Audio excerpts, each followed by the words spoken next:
Hello, you are welcome. This is the 6th episode of the series Consciousness and Personal Fulfillment. In the 2 previous episodes, we made the distinction between consciousness and the mind. So, we may not employ those 2 terms interchangeably. We also indicated what the psyche is, which is the linkage or the relationship between the 2 poles of man's interiority, that is, consciousness and the mind. In this episode, we shall highlight the difference between instinctual impetus, which drives biological mechanisms, and then sentience or sensory perception as exhibited by intelligent creatures, including insects, monkeys, etc. We shall then juxtapose sentience or sensory perception with consciousness. Consciousness which sets human experience apart vis-a-vis other earthly life. But before we delve into all that, let us lay the ground by throwing more light on how man's consciousness and his physical form blend to enable sentience or sensory perception and bodily exertion. We shall in effect revisit and give emphasis to the mechanism or the process of sensory experience.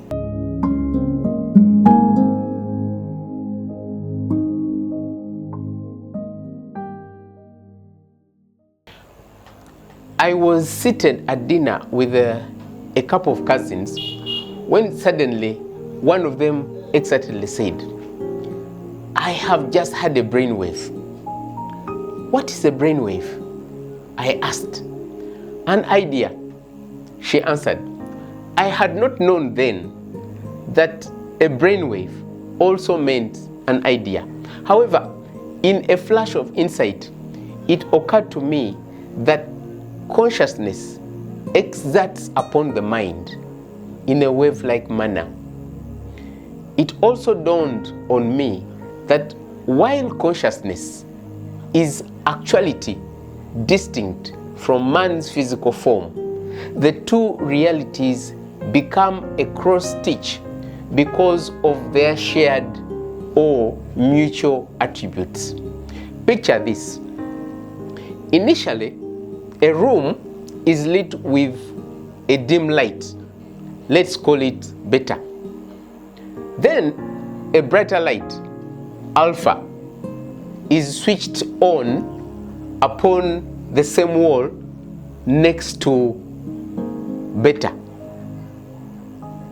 As a result, the room would grow brighter.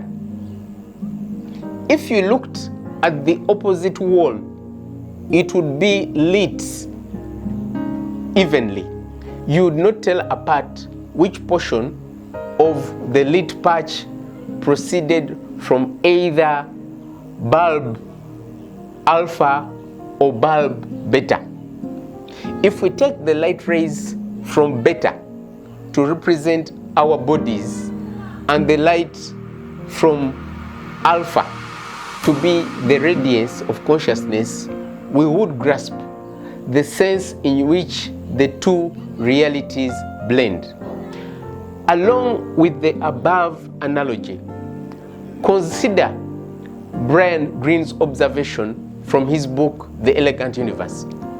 All matter has a wave-like character.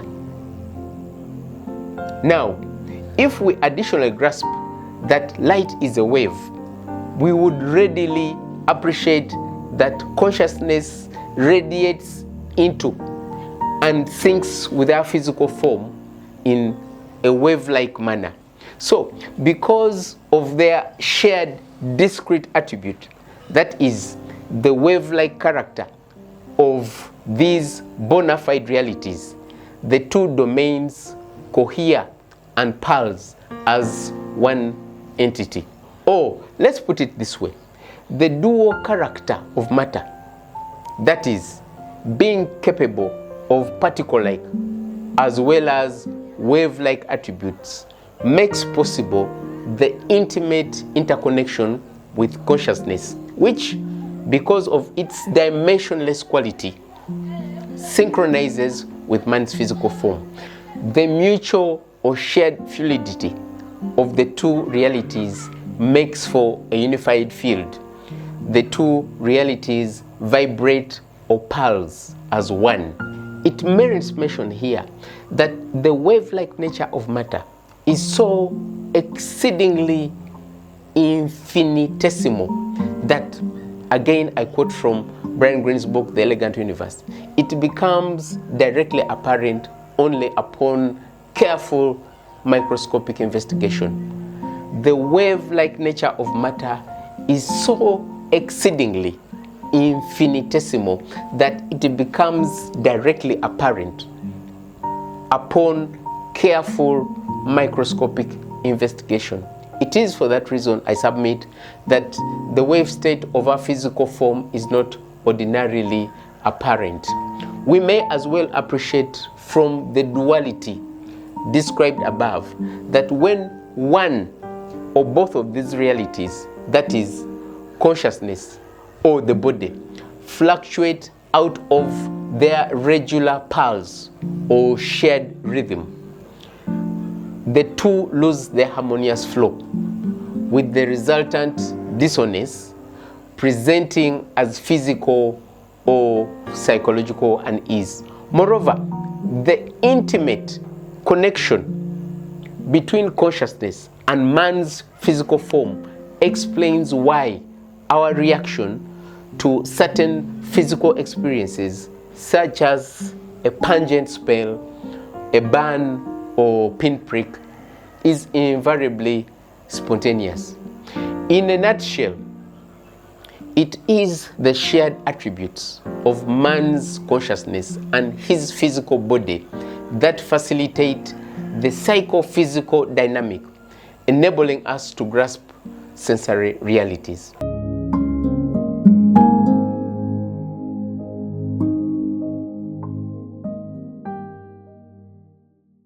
As indicated in the previous episodes, sensescapes encrypt sensory stimuli as electrochemical signals, which instantaneously transmit to the brain. In the brain, those signals present in frequencies or patterns of vibrations that correspond to given sensory realities.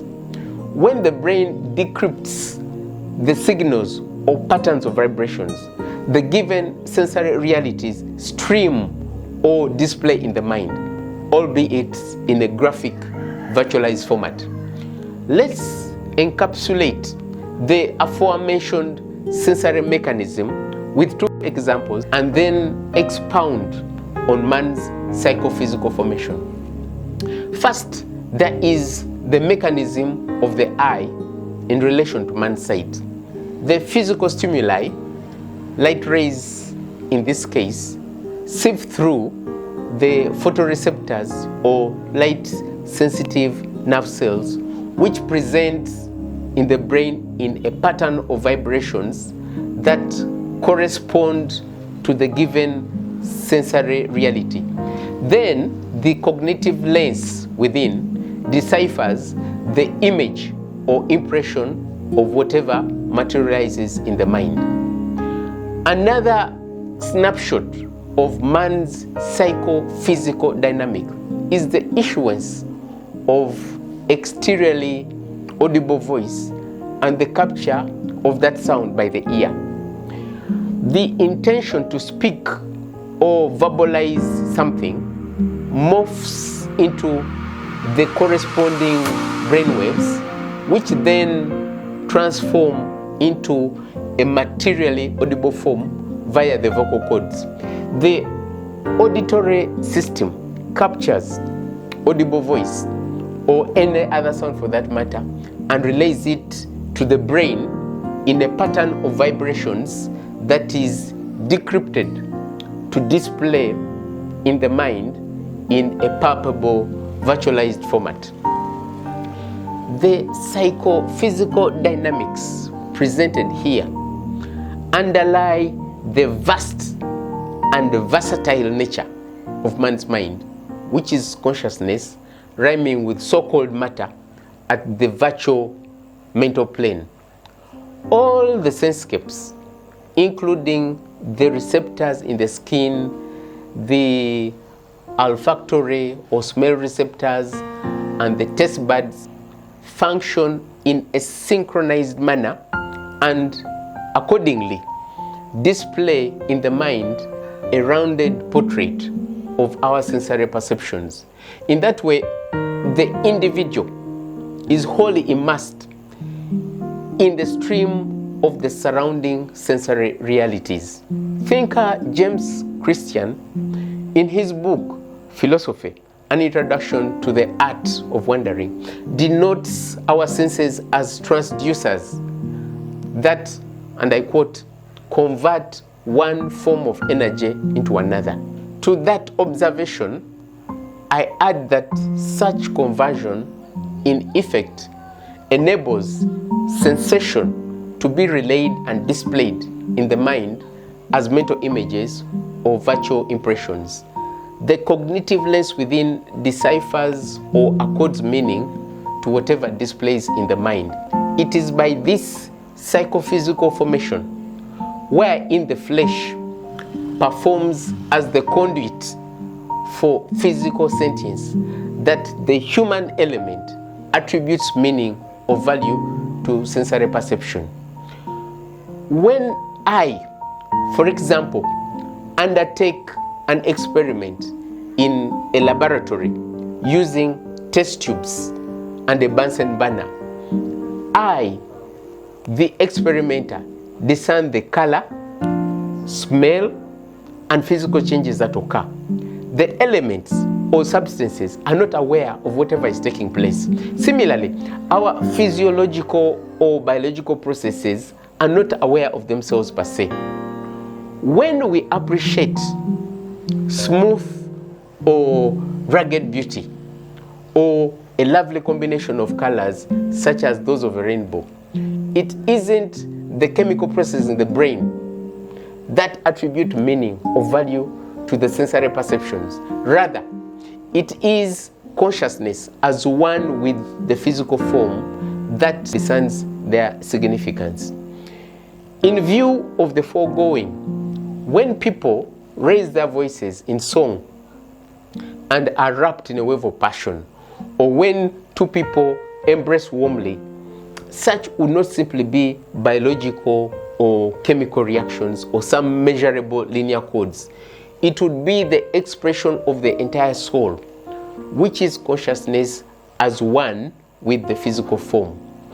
Still, the psychophysical formation depicted here renders our inner or psychological states noticeable exteriorly.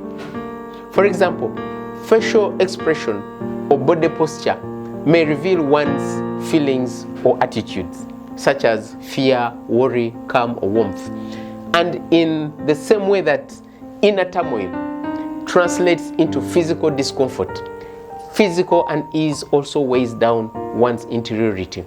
That is why physical hurt may feel like psychological pain and vice versa. A brain specialist may point out that such dynamics manifest a tweak or flux in the electrochemical brain activity. I would agree. However, I would additionally reiterate that the psyche, of which the mind constitutes the upper portion, with consciousness as its base, is malleable. That malleability renders man's interiority and his physical form pliant to each other at the virtual mental plane. The gist is this: consciousness is stitched up in the material body at a submicroscopic plane, giving rise to the human mind and then enabling sentience or sensory experience. The two domains, that is consciousness and the material body, do not function in a contrary manner. They are bona fide faces of one whole. Consciousness and man's physical form are so tightly knit that seeking to disengage them would be an exercise in futility, such as presuming to place a dividing line between the hotness in boiling water and the water itself, or the liquid itself. We would be hard put to prefer any other way. These two domains blend seamlessly, except by the interlock of their shared wave-like or rhythmic attributes.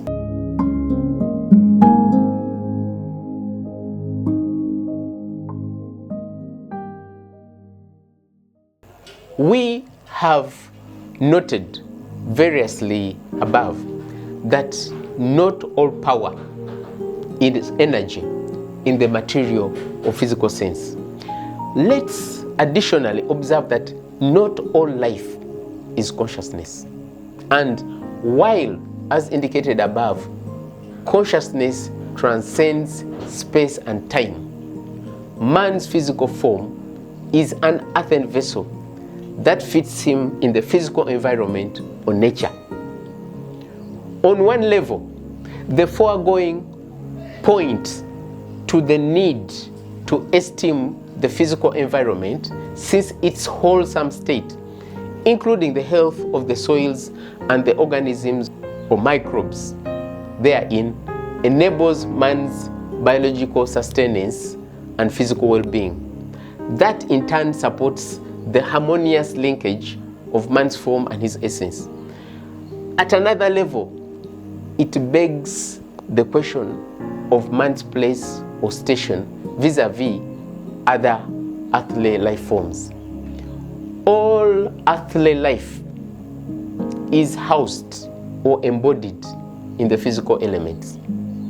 When matter happens to house life, such matter is in the form of biochemical mechanisms.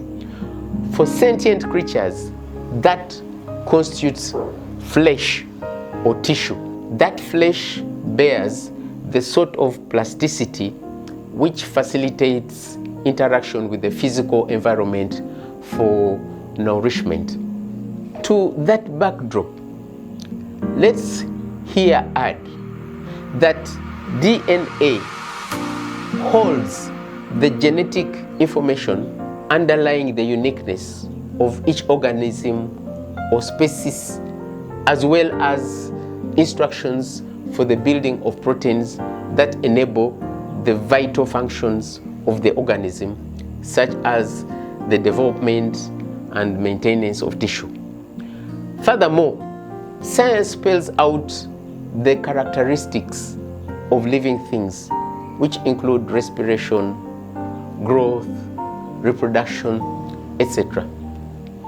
Yet, beneath that lies, so to speak, a lacuna that we barely care to notice.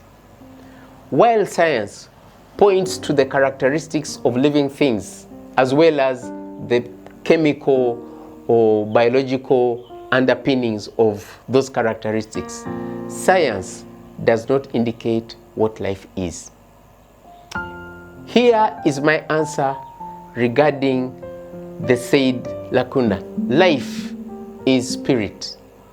All life is spirit. At the basic level, life is primal vitality, more or less like electricity, which drives biochemical mechanisms, and in that way, those mechanisms are animated. Even DNA, that splendid molecule carrying the blueprint for the vital functions of an organism, is animated by that primal life force. So, except in a slight metaphorical sense, to refer to the human genome as the language in which God created life as Francis Collins in his book, The Language of God, a scientist presents evidence of belief. To say, as he did, that the human genome is the language in which God created life would be misleading. Flesh or tissue, including DNA, is simply the spatial from the word space. It is simply the spatial vehicle or embodiment of life. The material form of creatures renders them earthbound or able to exist in such other fitting physical environments. In that regard, I do not doubt in my mind that DNA is the code or set of instructions underlying biological functions of organisms. However, I should underline here that all biological mechanisms, including molecular or cellular machinery, are prompted into action by spirit, just like a factory or an electrical appliance does when power or electricity is turned on. And so, as I have already pointed out, life isn't simply biochemical mechanisms or chemical reactions. Life is spirit. The material form of creatures, whether they are single cell or multicellular organisms, is the embodiment of life. Now, just as we may, for example, have water in various states of matter, liquid, solid, vapor, spirit is similarly tiered. Consequently, not all life is consciousness. Moreover, neither is all intelligence consciousness. At the primary level, spirit runs biochemical mechanisms like the molecular or cellular machinery cited above. That tier of life constitutes primal vitality or instinctual impotence. Higher forms of life that bear intelligence are progressively layered upon the aforesaid primal life mechanisms. Conscious isn't, so to speak, as simple as primal vitality, which, for example, runs plant life. Conversely, conscious is not as deep or complex as consciousness. The three are kindred realities, varying in scale or degree. They're not entirely different in the sense that we may view spirit vis-a-vis matter. At the lower level of life, ordinarily discernible to the naked eye, the naked human eye, are plants which do not exhibit the sort of sentience or sensory perception that animals and human beings manifest. They are decidedly localized. That is, they do not move in the manner that insects, birds, and other animals do. Moreover, they do not feel pain. That quality pertains to sentience and intelligence. Nevertheless, there are biodegradable factories or mechanisms whose roots are instinctually or by automatic reflex drawn to water and nutrients in the earth. At the same time, their leaves instinctually undertake manufacturing processes utilizing carbon dioxide and sunlight. In contrast, conscious or simply awareness as imbued, for example, in insects and other animals, accords them sentience or sensory perception and intelligence, and not simply instinctual impetus like we observe in plants. However, the outlook of creatures that are simply conscious is dominated by sensory perception and the simple or extrinsic forms of raciocination that go with it. They are devoid of the capacity within themselves to ask, who or what am I as an ape? What makes me a wasp? Or what renders me a bat? And in the same way that they are not concerned about their essential identity, they are oblivious to the power that constitutes whatever their core is. Such creatures exert themselves without any care about the mental processes that underlie their actions. They eat, mate, and notably, consciously react to their environment. Even so, other than their regular or familiar circumstances, which, by the way, include seasonal migrations that some animals, birds, insects, and fish undertake, these creatures do not conceive of a broader or higher purpose.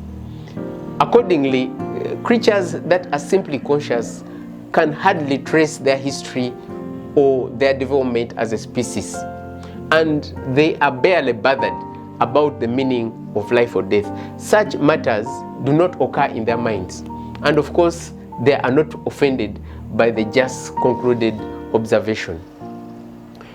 On the other hand, man, as imbued with consciousness, does not simply fit into the ecosystem. He can also stand apart from his sensory perception by way of consciousness reflecting upon itself. Accordingly, as human beings, we are aware of our awareness, and as such inclined to self-interrogate or self-criticize. To self-criticize does not only dispose the individual to question his knowledge and how he perceives things, that capacity also inclines one to consideration of the sanctity or integrality of his essence. These matters are set forth in the next episode, which is episode 7. In addition, however, because consciousness transcends time as well as man's physical aspect, man inclines to contemplate the future and mortality.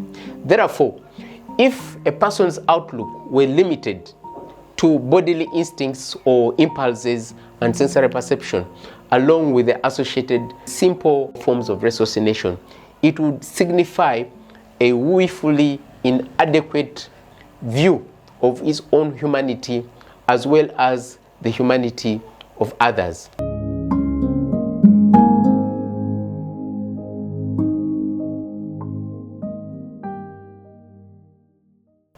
All life is spirit, and each species is embodied in a physical form unique to itself. So, the mind of an ape, regardless of the seeming likeness of this creature's brain to that of man, is of a lesser capacity or mental muscle than man's mind. If we were to place the spirit of an ape into the human form, and this is purely hypothetical, we would create a tortured creature. That, of course, would be due to the incompatibility of form and spirit. Still, if the spirit of an ape drifted into a chicken's body, there would likely be distress in the resultant creature due to the misalignment of the ape spirit to the chicken form. Similarly, if the spirit of a chicken strayed into the body of an ape, the resultant creature would probably stay in a coma on account of the inadequate vitality of the chicken spirit to power the ape form. The foregoing hypothetical situations aside, the crucial point here is this: no spiritia may inhabit a bodily form that does not correspond to its order. And while we humans may recognize other living things or life forms, we cannot experience firsthand, so to speak, the feel of their existence. Each tear or spirit is inviolable. It's impossible to access or experience what it's like to be a mouse, a grasshopper, or a bat. Again, that underlines the sanctity of each life form. Although we are not able as human beings to feel or experience, for instance, what it means to be a bat, we nonetheless appreciate aspects of bats' existence by how they behave or what they do. That is in more or less the same way that we follow the reasoning or thought processes of a fellow human being. Now, it is said that man shares 98% of his genetic makeup with chimpanzees.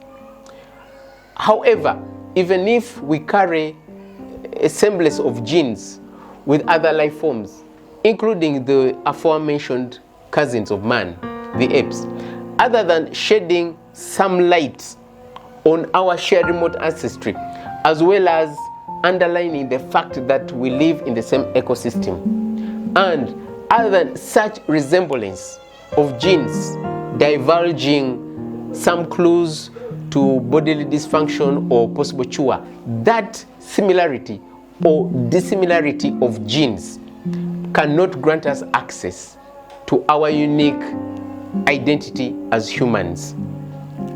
What differentiates man cannot be gleaned from DNA, and that is because DNA does not constitute man's core. The stamp of difference is crucially in the tier or order of spirit. As previously indicated, only man's core or essence can reflect upon itself, which inclines him to self-interrogate and examine both his knowledge and how he perceives things. That capacity distinguishes human experience from that of any other earthly creature. While animals have memory and emotions, and some the capacity to make nets and rudimentary equipment or tools, these endowments or capacities are not of the higher order as those of man. But on the other hand, consciousness endows man with the intellect, which informs the sorts or quality of thinking that dispose him to a coherent and all-encompassing worldview. That kind of outlook not only enables man to face uniquely human challenges, it also empowers us to contemplate or envision the future and forge our path moving forward. We may teach an elephant or a dolphin or a donkey to imitate human actions and behavior, including having a monkey or an ape serve in a restaurant. However, these creatures would not, of their own volition or level of ingenuity, initiate such exertion in the manner that, for example, man grows crops, discerns the periodic table, invents the light bulb, or peers into space and far back in time. Only man can rip open his body, do surgery on his innards, and stitch himself up. And thus far, only man among the earthly creatures has developed elaborate symbols or typography with which he communicates or chronicles his experiences.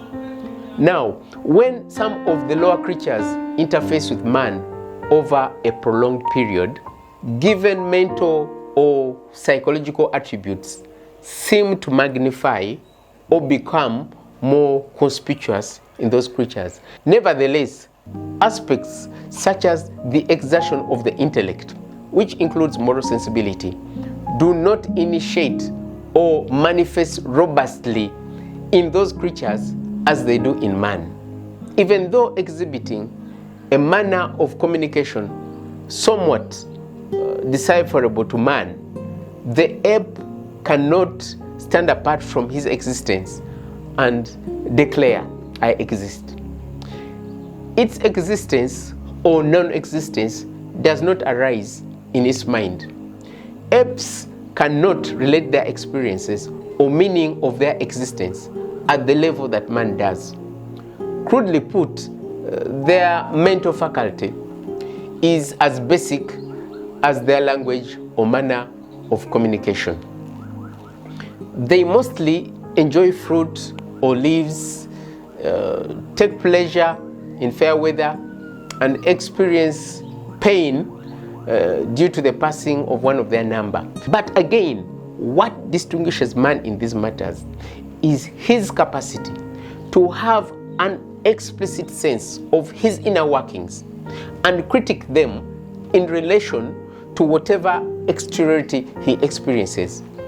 Man can fully grasp the goings on in his interiority vis-a-vis the sensory realities he is immersed in. Such is the exceptional quality and hallmark of human experience. When a dog sees itself in a mirror, the last thing it would be concerned about is its essential identity. What makes a dog a dog? To a chicken, a mirror is pointless, and this bird will sooner step away to peck at some grass or insects. A monkey may get excited about seeing itself in a mirror and could incline to repeat the experience. However, these creatures are not disposed to link identity value to their mirror reflections. It is man, endowed as he is with the capacity to stand apart from his experiences, that can make sense of the reality behind his mirror image. Only man can conceive of his essence in a manner analogous to gazing at his mirror image. At the very least, a person would discern his psychological state or state of mind from his mirror reflection. Still, a bird or baboon would not bother about the implications of a tree falling. That is, unless the particular tree happened to hold the nest or habitat of the said creatures. While a dog may, for instance, disrupt passers-by to draw in help for its distressed owner, it would not engage in the quality of mental exertion exhibited by man if it saw a large number of trees being felled. The dog may bark due to the unusual occurrence, but it will not ponder the significance of that event in relation to, let's say, global warming or the beauty of nature. Overall, what sets man apart from all the other earthly creatures is not simply his unique DNA, large brain, or the capacity to make tools. Rather, man stands distinctly apart because of his superior intelligence, which is consciousness. It is that superior intelligence that inclines man to science and the arts, and notably too to matters of justice and the sanctity of his essence.